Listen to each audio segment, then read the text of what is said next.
The former finance minister expresses concern over the Office of the Special Prosecutor declaring a red alert on him, the statement adds, and you can see it displayed on your screens. Kwesi, you like the update? Well, first of all, there are so many things that don't hang together properly. Okay.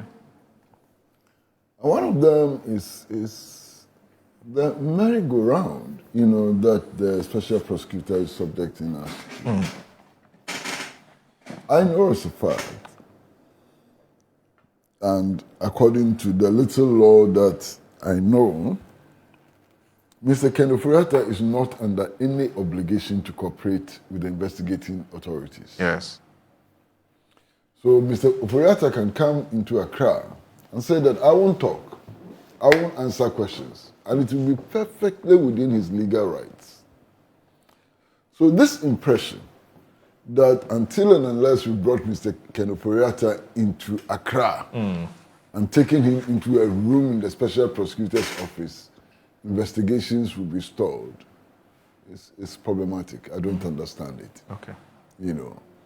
I don't understand it at all. He doesn't have to be here for investigations to be conducted or concluded.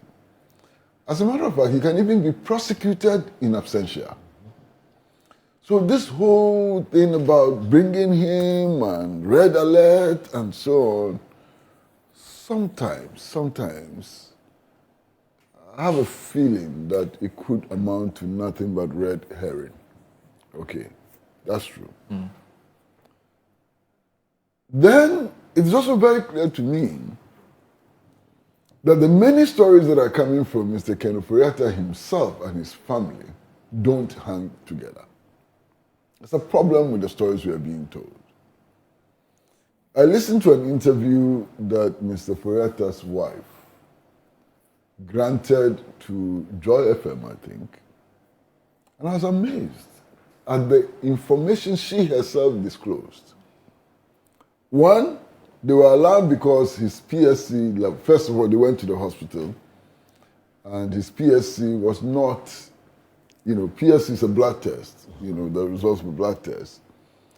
It was in a region which suggested that something could be wrong with him. What could be wrong with him had not been determined. Then they went for a second PSC test, and the levels were quite high, leading to a suspicion that something could be wrong with him. But in order to confirm what was wrong with him, they needed to do a biopsy. Okay. A biopsy. Biopsy. I'm not a doctor. And that process is just about taking a sample and testing the sample to see whether it was cancerous or not. Okay. So these are the stages. At the time they were shouting that Mr. Ofori-Atta was indisposed and could not come to Ghana and so on, early in the year, February. According to her, the biopsy. The biopsy. Say it again. Biopsy. Biopsy. I've simplified it. But in the medical school today. Biopsy. Okay. It had not been done. Yes. It had not been done. Okay? So the only thing they had was the fact that his PSC level was high. Yes. That's not sufficient proof of cancer. It's not sufficient proof of cancer. And that is why the doctors, the neurologists would recommend that you go to the pathologist, they take a sample and they test. Yes. So, but be that as it may, even if it is proven that Mr. Ofori-Atta has prostate cancer, so what? Master, do you know the number of men who have prostate cancer and they are working? You understand? Go to the prison. Find out how many prisoners have prostate cancer and you'll be amazed. In fact, the doctors say that every man,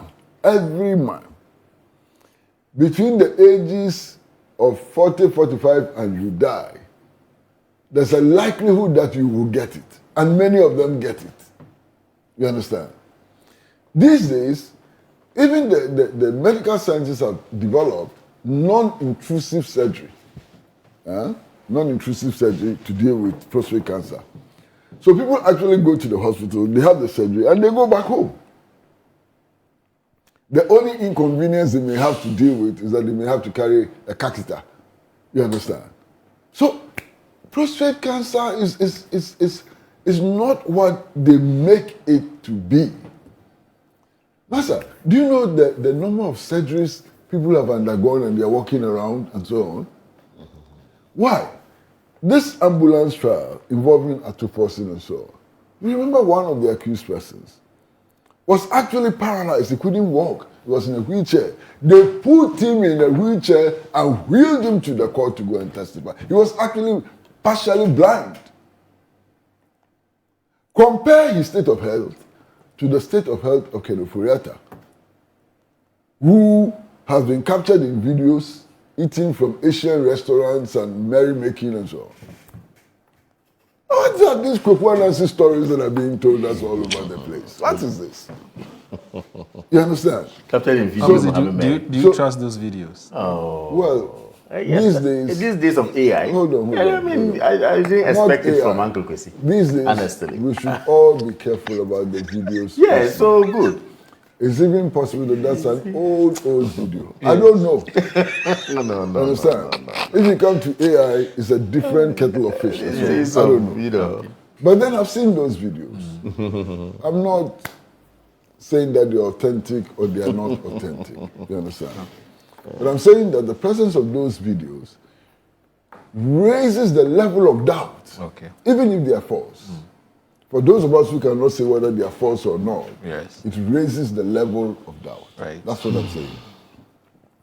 Now, you see, so this business of Ofori-Atta being investigated and so on, let the OSP carry on with the investigation. What is the problem? That's all. Are there no documents in the Ministry of Finance? That's all. If they relate to contracts with IMF and other organizations and so on, where are the contracts? You understand? He had deputies. Some of them are still around. He has special assistants. They are still around. There was a chief director at the ministry. He's still around. The banks we operated with are still around. Why is the difficulty? Why is it so very necessary for him and him alone to come before the investigators? It doesn't make sense to me. You know, I'm a bit puzzled. But also he and his wife, that is Ofori-Atta and his wife, should stop telling us those Ananse stories, you know, because it's not helping them and it's not helping anybody. Well, you understand? I mean, for doubting Thomases who don't even believe that he's undergone any kind of surgery. There are those people, but I'm not a doubting Thomas. Okay. I want to think that Mr. Ofori-Atta is an honorable person and he would not lie about his state of health. Okay.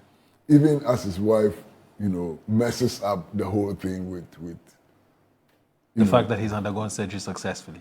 No, this thing about biopsy or whatever you call it. Let me read it. And PSC. It's called it doesn't hang together. Prostatectomy. Whatever it is. Okay. You know, whatever it is. I don't want to be a medical doctor this morning. I'm not now coming to be schooled on how to be a medical doctor on your show. So I can't pronounce the word. It's difficult for me. I'm a simple fancy boy from Kutuwabi down. If I can't pronounce some words, it's okay. You understand? But what I'm saying is this. Those stories don't add up. So they should stop telling us those stories. Okay. Let the OSP get on with his work and let's see what the outcome will be. Okay. That's all. Simple.